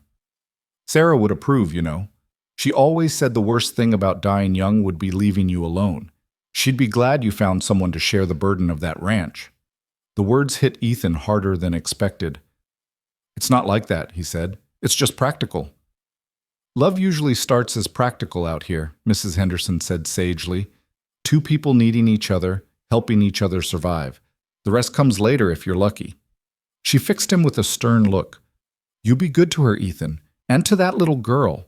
They've been through enough without adding a hard husband to their troubles." "I will," Ethan promised. He rode home with Mrs. Henderson's words echoing in his head, mixing with the Reverend's warnings and Tom's concerns until his mind was a tangle of doubts and certainties. But when he crested the ridge and saw the ranch spread out below, saw smoke rising from the chimney and laundry snapping on the line and Lily chasing chickens in circles, something settled in his chest. This was right. Maybe not traditional, maybe not what anyone expected, but right nonetheless. Anna met him at the door, flour dusting her hands and a streak of it across her cheek. "How did it go?" "Saturday at 2, Ethan said. "Simple ceremony, just us and the Brewsters as witnesses." Anna nodded, wiping her hands on her apron. "I've been thinking about what we'll need.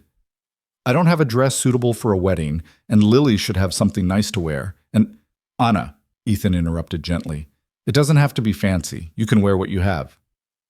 "I know it doesn't have to be," Anna said, a hint of steel entering her voice. "But it's still a wedding, still a commitment, even if it's not conventional. I'd like to look like I'm taking it seriously." Ethan pulled the remainder of his money from his pocket and set it on the table. "There's enough there for fabric and whatever else you need. Mrs. Patterson can help you with a pattern." Anna stared at the money, then at him. "This is too much." "It's yours now," Ethan said. "Or it will be come Saturday. Might as well start getting used to it." She picked up the coins slowly, weighing them in her palm. "I'm not used to this," she said quietly, "to someone just giving me things without expecting something in return." "Get used to it," Ethan said. "That's part of the arrangement." The next day, Anna took Lily to town in the wagon Ethan had borrowed, leaving him alone on the ranch for the first time since they'd arrived. The silence felt different now, not peaceful, but expectant, like the house was holding its breath waiting for their return. Ethan threw himself into work, repairing the barn door that had been hanging crooked for months, replacing rotten boards in the corral fence, all the tasks he'd been putting off because it seemed pointless to fix things just for himself. When Anna and Lily returned late in the afternoon, both were flushed with excitement despite the heat. Lily ran to show him a blue ribbon she'd convinced her mother to buy for her hair, while Anna carried her parcels inside with a secretiveness that suggested wedding preparations he wasn't meant to see. That night, after Lily had gone to bed, Anna sat at the kitchen table with scissors and fabric spread before her, cutting careful pieces according to a pattern she'd drawn on brown paper. Ethan sat across from her, pretending to read a weeks-old newspaper but actually watching the concentration on her face, the way her lips pressed together when she was focused. "You don't have to do this, you know," she said without looking up from her work. "We could still call it off. Tell people it was a mistake, that we rushed into things." "Do you want to call it off?" Anna's hand stilled on the fabric. "No," she said quietly. "I just want to make sure you don't feel trapped, that you're not doing this out of some misguided sense of obligation." "I'm doing it because it makes sense," Ethan said, "because it solves problems for both of us. That's not obligation, that's partnership." "Partnership," Anna repeated, testing the word. "I suppose that's what this is." "Is that not enough?" She looked up at him then, her dark eyes searching his face. "It's more than I expected to have. After James died, after everything fell apart, I thought I'd spend the rest of my life just surviving, never building anything real again. This, whatever it is, it's more than survival." "For me, too," Ethan admitted. They sat in comfortable silence after that.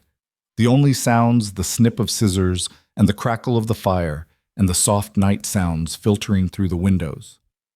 There was something peaceful about it, Ethan thought. Something right about sharing space with another person who understood that silence didn't need to be filled, that sometimes just being together was enough. Saturday arrived with cloudless skies and temperatures that promised to climb toward unbearable by afternoon. Anna was up before dawn, her nervous energy filling the house as she prepared for the ceremony. Ethan kept out of her way, tending to morning chores and trying not to think too hard about what was about to happen. When it was time to leave for town, he changed into his one good suit, the same one he'd worn to Sarah's funeral 3 years ago. It smelled of cedar from the chest where it had been stored, and it felt strange on his body after so long in work clothes. He emerged from his room to find Anna and Lily waiting in the main room, and his breath caught. Anna had made herself a dress of soft gray cotton with white trim at the collar and cuffs. It was simple but well cut, fitting her in a way that highlighted her slight frame while maintaining perfect modesty. She'd pinned her dark hair up, leaving a few curls to frame her face, and she held a small bouquet of wildflowers that Lily must have picked that morning. She looked beautiful and terrified in equal measure. Lily wore a new dress of pale blue that matched her ribbon. Her feet and shoes Anna had somehow managed to acquire in town. She clutched a smaller bouquet and bounced with barely contained excitement. "You look very handsome," Anna said, her voice slightly shaky. "You look beautiful," Ethan replied, meaning it. The ride to town was quiet, each of them lost in their own thoughts. Lily provided occasional commentary on passing clouds and distant cattle, but Anna and Ethan remained silent, the weight of what they were about to do settling over them like a physical thing. At the church, they found Tom and Martha Brewster waiting on the steps. Martha came forward and took Anna's hands, her round face warm with genuine pleasure. "My dear," she said, "you look lovely. And Lily, what a pretty dress." Lily beamed and showed off her ribbon, launching into a detailed explanation of how she'd chosen it from among all the others at the store.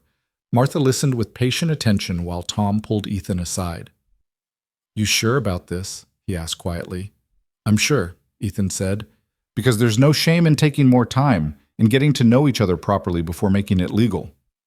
"We know enough," Ethan said firmly, "and anything else we need to learn, we can learn as we go." Tom studied him for a moment, then nodded. "All right then, let's get you married." Inside the church, Reverend Mitchell waited at the altar, his Bible open and his expression solemn. The church was empty except for their small party, sunlight streaming through the plain windows and painting everything in shades of gold. Anna's hand trembled in Ethan's as they stood before the Reverend, and he gave her fingers a gentle squeeze of reassurance. The ceremony was brief and traditional. Reverend Mitchell spoke about the sanctity of marriage, about commitment and partnership, and the building of families. He asked if there were any objections, and when silence answered, he turned to Ethan. "Do you, Ethan Cole, take Anna Breslin to be your lawfully wedded wife, to have and to hold from this day forward for better or worse, in sickness and health, until death do you part?" Ethan's mouth was dry, but his voice was steady. "I do." "And do you, Anna Breslin, take Ethan Cole to be your lawfully wedded husband, to have and to hold from this day forward for better or worse, in sickness and health, until death do you part?" Anna's voice was barely above a whisper, but clear enough. I do. By the power vested in me by the territory of Wyoming, I now pronounce you husband and wife. Reverend Mitchell closed his Bible. Ethan, you may kiss your bride. Ethan hadn't thought about this part. He turned to Anna and saw the same surprise and uncertainty in her eyes. They hadn't discussed this, hadn't planned for the public display that tradition demanded. For a moment they just stood there, frozen in awkwardness. Then Anna rose slightly on her toes and pressed a quick, chaste kiss to his cheek. It was over in a second, but Ethan felt the warmth of it long after she'd stepped back.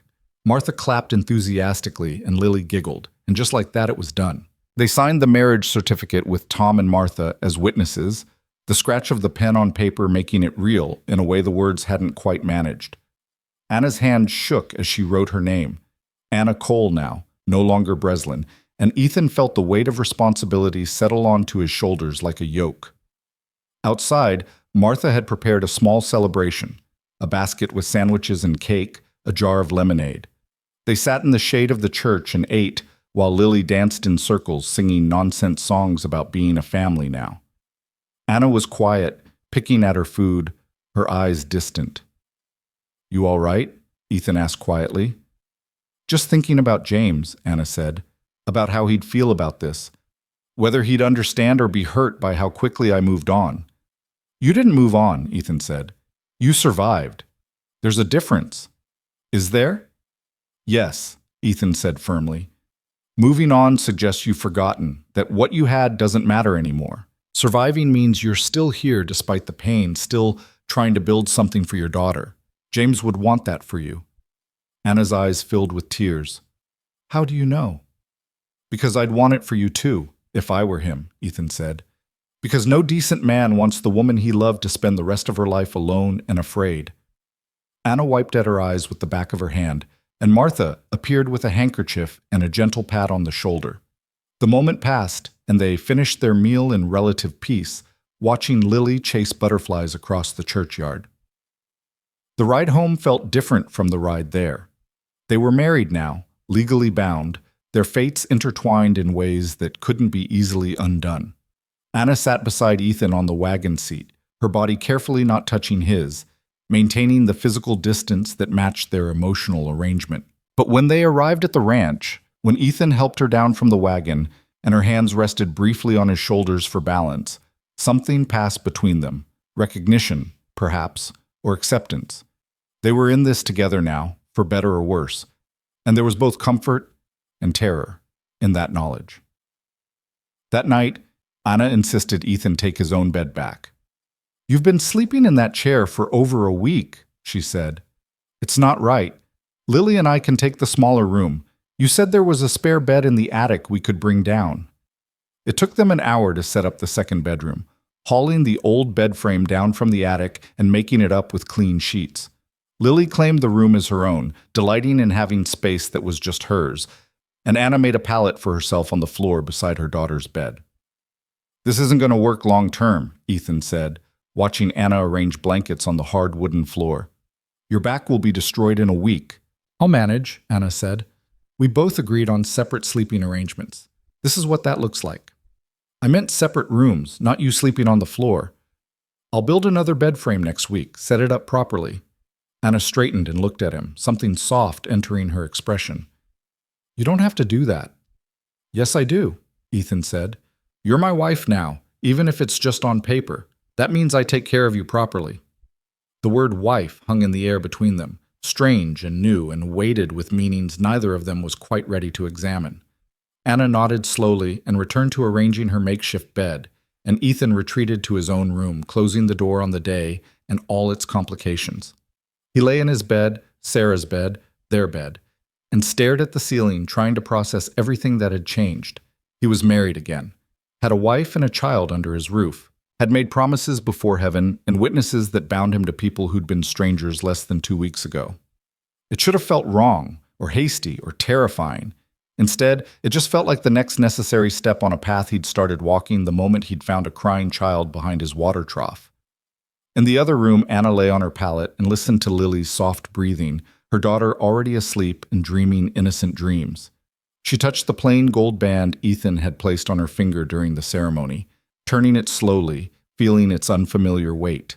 She was Anna Cole now, wife to a man she barely knew, living in a house that still held the ghost of his first wife, bound by vows that were both sacred and practical. It wasn't what she'd imagined when she dreamed of her future as a young girl, wasn't anything like the love she'd shared with James. But it was safe. And safety, she was learning, was its own kind of love. The weeks that followed the wedding settled into a rhythm that surprised them all with its ease. Ethan built the second bed as promised, working in the evenings by lamplight, while Anna sewed curtains for Lily's window, and the child practiced her letters at the kitchen table. They moved around each other with careful courtesy, learning the small accommodations that made sharing space possible. When to speak and when to remain silent, how to divide labor without negotiating every task, where the boundaries lay between partnership and intimacy. Anna proved herself capable in ways that went beyond cooking and cleaning. She had a head for numbers and took over the ranch's bookkeeping, discovering inefficiencies in Ethan's supply orders and negotiating better prices with merchants in town. She mended fences alongside him, her hands quick and sure with wire and nails, never complaining about the heat or the difficult work. And she had a way with the cattle that bordered on uncanny, able to calm even the most skittish heifer with nothing more than her voice and steady presence. Lily bloomed like a wildflower given water after drought. She learned to gather eggs without breaking them, to feed the chickens and scatter grain for the horses, to recognize the different bird calls that marked morning and evening. Ethan taught her to ride on his gentlest mare, walking beside her for hours until she found her balance and confidence. The child's laughter became the soundtrack of the ranch, filling spaces that had been silent for too long. But beneath the surface of their peaceful domesticity, something was shifting. Ethan found himself noticing things he shouldn't, the way Anna's hair caught the light when she worked in the garden, how her rare smiles transformed her entire face, the competence in her movements that spoke of strength earned through hardship. He caught himself listening for her voice in the mornings, feeling vaguely unsettled on the rare occasions she was quiet for too long. Anna noticed her own changes too, the way her heart lifted when she heard Ethan's boots on the porch at day's end, how she'd started unconsciously cooking his favorite foods, learning his preferences without being told, the comfort she found in his steady presence, the security of knowing someone capable stood between her daughter and the world's dangers. It was more than gratitude, she realized with growing unease. It was starting to feel dangerously like something else. They didn't speak of these shifts. Their agreement had been clear: partnership without complication, security without sentiment. To acknowledge what was growing between them felt like breaking an unspoken rule, like risking the fragile stability they'd built. Then came the day, 6 weeks after the wedding, when Ethan rode in from checking the north pasture with his face grim and his rifle across his saddle. Anna looked up from the garden and knew immediately something was wrong. "What happened?" she asked, wiping dirt from her hands. "Tracks," Ethan said, dismounting. "Two riders circling the property line, fresh, maybe from this morning." Anna's face went pale. "You think it's them, those men." Could be coincidence, could be drifters passing through, but his tone said he didn't believe it. "Or they came back," Anna said quietly, "like Marshal Brewster said they might." Ethan nodded grimly. "I'm riding to town to get Tom. I want you and Lily inside, doors locked, rifle loaded. If anyone comes to the house who isn't me or Tom, you shoot first and ask questions later. Understand?" Fear flashed across Anna's face, but her voice was steady. "I understand." Ethan rode hard to Cedar Falls, his mind cataloging threats and defenses, calculating how long it would take armed men to reach the ranch house from various approaches. He found Tom at his office and laid out what he'd found. "Could be nothing," Tom said, but he was already reaching for his gun belt. "Could be everything. Either way, we're not taking chances." They rode back together, picking up 2 deputies Tom trusted along the way. The sun was setting by the time they reached the ranch, painting the sky in shades of blood and fire. Everything looked peaceful, smoke rising from the chimney, chickens scratching in the yard, the windmill turning slowly in the evening breeze. Too peaceful, Ethan thought. He dismounted quietly and motioned for Tom and the deputies to spread out. The front door was locked as he'd instructed, But when he knocked and called Anna's name, there was no answer. Ice flooded his veins. He tried the door, still locked from inside. He moved to the window and peered through, seeing the kitchen empty, the lamp unlit, everything still and silent. "Anna!" he called louder. "Lily!" A sound from the barn made him spin, rifle coming up. Tom and the deputies converged, weapons drawn, as they approached the weathered structure. The door hung slightly ajar, and Ethan could hear voices inside, one male, rough and familiar in the worst way. "Knew that bastard would have to leave sometime," the voice was saying. "Been watching for days. Soon as he rode out, we moved in." Ethan's vision narrowed to a pinpoint of cold fury. He held up a hand, stopping Tom, then eased closer to the barn door. Through the gap, he could see Anna and Lily huddled in the corner, Anna's body positioned protectively in front of her daughter. Two men stood over them, one with his arm in a rough sling, a livid scar standing out on his face. Jack Keller. The other was Pete Doherty, holding a pistol pointed casually at Anna's chest. "Please," Anna was saying, her voice steady despite the fear in her eyes. "Just take what you want and go. We won't tell anyone you were here." Keller laughed, the sound ugly. "Oh, we're taking what we want, all right. See, you cost me my shoulder. Your precious husband did. Cost us a lot of money, too, scaring us off before we could get you to Denver. Figure you owe us for that." "We don't owe you anything," Anna said with quiet steel. "You tried to sell me like livestock. You got less than you deserved." Doherty shifted his grip on the pistol. Big words for a woman with a gun pointed at her kid. That's when Lily whimpered, and the sound broke something in Ethan. He didn't think, didn't plan, just moved. He kicked the barn door open with a crash, his rifle already at his shoulder. "Step away from them," he said, his voice ice and death. "Now!" Both men spun, Doherty's pistol swinging toward Ethan. Tom and the deputies poured through the door behind Ethan, filling the barn with guns and authority. For a moment everything hung suspended. 5 armed men, 2 women, 1 child, and the promise of violence thick enough to taste. "Drop your weapons," Tom commanded, his marshal's badge catching the last of the daylight. "You're both under arrest for kidnapping, assault, and attempted murder." Keller's hand moved toward his gun. "Don't," Ethan said softly. "Please don't." Something in his tone, the hope that they'd give him an excuse, made Keller freeze. His eyes met Ethan's across the barn, and whatever he saw there made him slowly raise his hands. Doherty followed suit, his pistol clattering to the ground. Tom and the deputies moved in quickly, securing both men with practiced efficiency. Anna sagged against the barn wall, pulling Lily tight against her chest, her whole body shaking with delayed fear. Ethan lowered his rifle and crossed to them, dropping to one knee. "Are you hurt? Either of you?" "No," Anna managed. "They locked us in here when you left. We've been trying to figure out how to get out, how to warn you. I'm sorry, I should have—" "Stop," Ethan said, gently taking her face in his hands. "You did everything right. You're both safe. That's all that matters."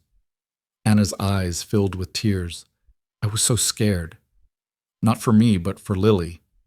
If something had happened to her because of me, because I brought this danger to your home, this isn't your fault," Ethan said fiercely. "None of this is your fault. These men, they're responsible for their own choices." Tom appeared at Ethan's shoulder. "We're taking them in. They'll face trial in Denver for the kidnapping, plus what they tried here today. Judge should be through in about 2 weeks. He looked at Anna. "You'll need to testify, ma'am. Tell the court what they did." Anna nodded, wiping at her eyes. "I will. Whatever it takes to make sure they can't hurt anyone else." The deputies hauled Keller and Doherty out to waiting horses, securing them for transport. As they passed Anna, Keller spat at her feet. "Whore!" he snarled. "Trading one man for another, spreading your—" Ethan's fist caught him in the jaw before he could finish, the impact dropping Keller like a stone. Tom grabbed Ethan's arm before he could follow up. "He's not worth it," Tom said quietly. "He'll hang for what he's done. Let the law handle it." Ethan's chest heaved with rage, but he nodded and stepped back.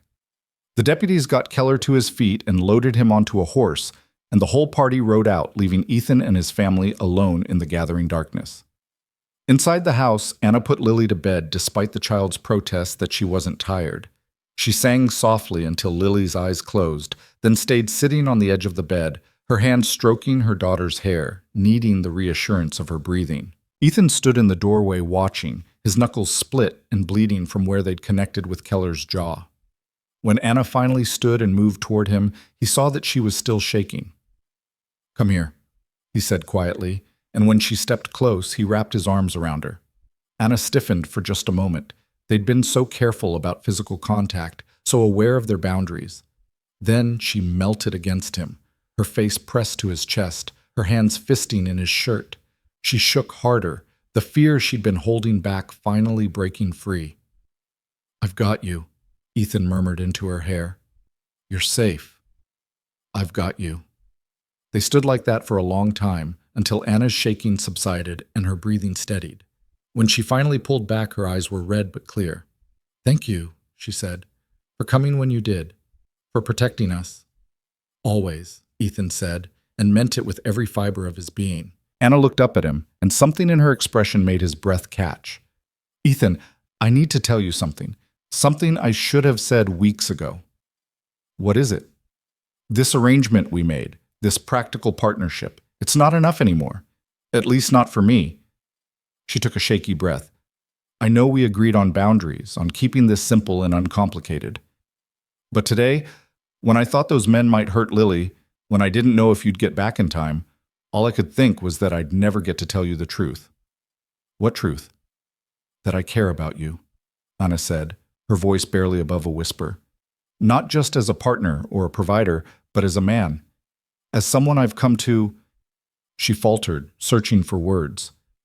"You make me feel safe in ways that have nothing to do with rifles and locked doors. You make me laugh. You're patient with Lily in ways that break my heart and build it back up again. And somewhere between the practical arrangement and the everyday living, I fell in love with you." Ethan stared at her, unable to speak past the tightness in his throat. "I know that's not what you wanted," Anna continued quickly.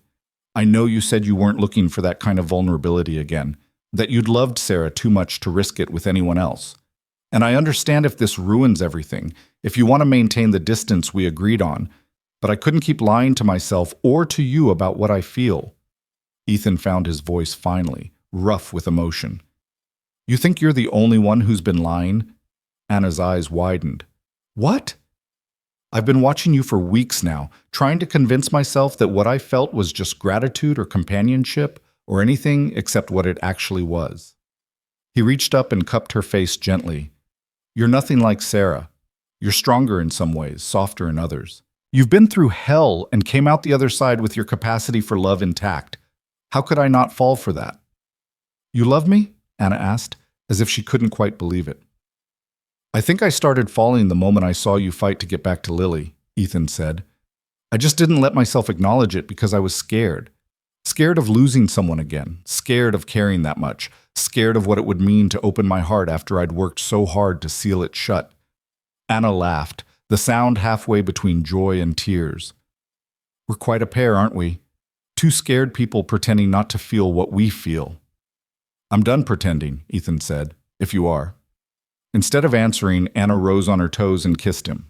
Not the chaste peck from their wedding day, but something real and deep and full of all the feelings they'd been holding back. Ethan's arms came around her, pulling her close, and for the first time since Sarah's death, he felt something crack open in his chest, not breaking, but blooming.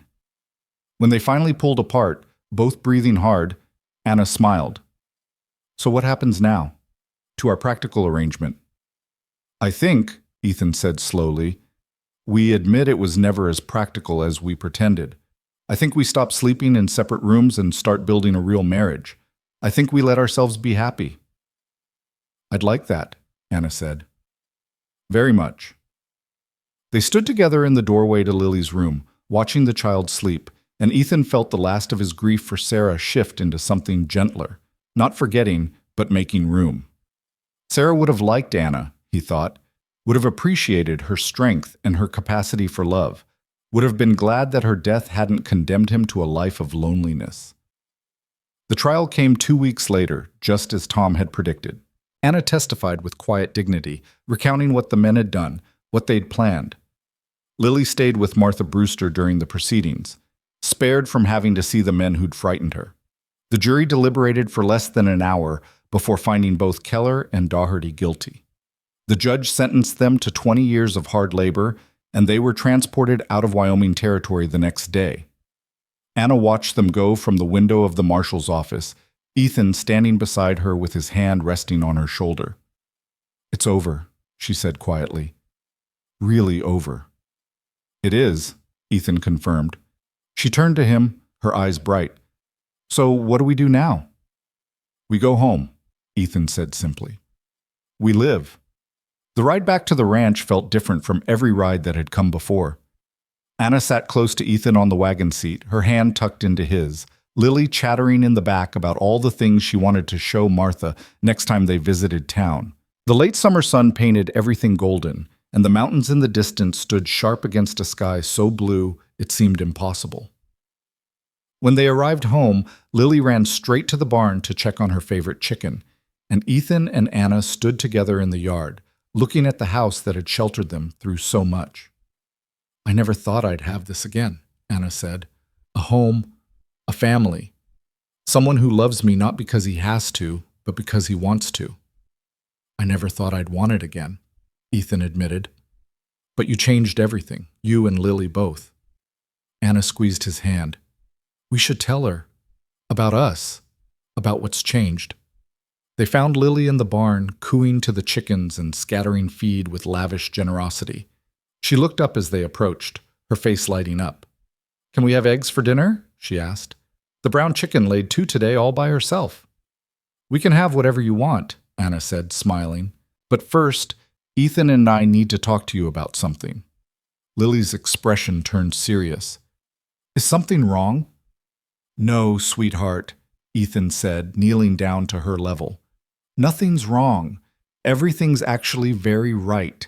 Your mama and we've realized something important." "What?" Anna knelt beside him. "When we got married, I told you it was different from how your papa and I were married, that we were doing it to help each other, not because we were in love." Lily nodded, her dark eyes solemn. "Well," Anna continued, "it turns out that sometimes helping each other and spending time together can turn into love anyway. Ethan and we've fallen in love with each other." Lily looked between them, processing this information. "Does that mean he can be my papa now?" Ethan felt his throat tighten. "That's up to you, Lily. I'll never replace James. He was your first papa, and that's special. But if you want, I could be a second papa. Someone who loves you and takes care of you and wants to see you grow up happy." Lily appeared to consider this carefully. Then, with the decisive nature of the young, she launched herself at Ethan, wrapping her arms around his neck. "Yes," she said firmly, "I want 2 papas, one in heaven and one here." Ethan held her close, looking over her head at Anna, who was crying and smiling at the same time. When Lily pulled back, she looked at both of them with satisfaction. "Good," she said. "Now we're a real family. Can we have eggs for dinner now?" They laughed, the sound carrying across the yard and up into the vast Wyoming sky, and went inside together to cook supper in the house that was finally, fully home. The years that followed were not without challenges. There were harsh winters and dry summers, sick cattle and broken equipment, all the trials that came with frontier living. But they faced everything together, Ethan and Anna and Lily, and eventually the 2 more children who joined their family, a boy and a girl who never knew a time when the ranch house wasn't filled with laughter and love. Lily grew tall and strong, learning to ride like she was born to it, developing her mother's head for numbers and her adopted father's steady calm. She never forgot James, keeping his memory alive through the stories Anna told and the wooden box of letters she read when she missed him. But she loved Ethan fiercely, and he loved her the same, proving that family was built as much through choice as through blood. Anna bloomed in ways she'd never imagined possible. The fear that had haunted her after James's death, that had nearly destroyed her in that canyon, faded into something she could carry without it carrying her. She built a life of purpose and joy, managing the ranch's accounts and expanding their holdings, becoming known throughout the territory as a woman of shrewd business sense and generous heart. And Ethan, who'd thought his capacity for happiness had died with Sarah, discovered that the heart was more resilient than he'd known. He loved Anna differently than he'd loved Sarah, not less, just different, built on partnership and respect and the everyday miracles of shared living. He kept Sarah's memory honored in the small ways that mattered: flowers on her grave each spring, stories told to his children about the woman who'd come before, gratitude for what she'd given him, even as he built something new. Sometimes on quiet evenings when the children were asleep and the ranch was peaceful, Ethan and Anna would sit on the porch and watch the sun set over the mountains. They'd talk about everything and nothing: the day's work, plans for tomorrow, memories of how far they'd come. "Do you ever regret it?" Anna asked one such evening, her hand in his. "Taking us in that day, changing your whole life for strangers." Ethan thought about the man he'd been before Lily appeared behind his water trough, hollow and haunted, going through the motions of living without really being alive. He thought about the ranch house empty and silent, about years stretching ahead with nothing to fill them except work and grief. Then he thought about Lily's laughter echoing through the barn, about the new baby sleeping in the cradle Anna had made, about the woman beside him who taught him that love could be built as well as found, that healing was possible even when you thought you'd broken beyond repair. "Not for a second," he said, pulling her close. "You and Lily, you saved me as much as I saved you." "I think we saved each other," Anna said softly. And there, under the vast Wyoming sky, with the ranch spread out before them and their family sleeping safe inside, Ethan had to agree. They'd all been broken in different ways, by death and loss and the cruelty of desperate men. But somehow, through chance and choice and stubborn refusal to give up, they'd found each other and built something stronger than any of them could have managed alone. The shoes that had started everything, Anna's shoes left behind in that canyon, sat in the wooden box with James's letters, a reminder of how close they'd come to a different ending. But they were just objects now, just leather and thread, their power to frighten long since faded. What mattered was here, now, in the home they'd built together and the love that filled it.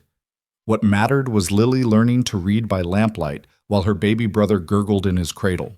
What mattered was Anna's hand in his and the knowledge that tomorrow they'd wake up and build another day together, and another after that, for as long as they were given. It wasn't the life any of them had planned. It wasn't what they'd expected or what they dreamed about in their younger, more innocent days. It was better. Because it was real and hard-won, and built on the understanding that love wasn't just something that happened to you.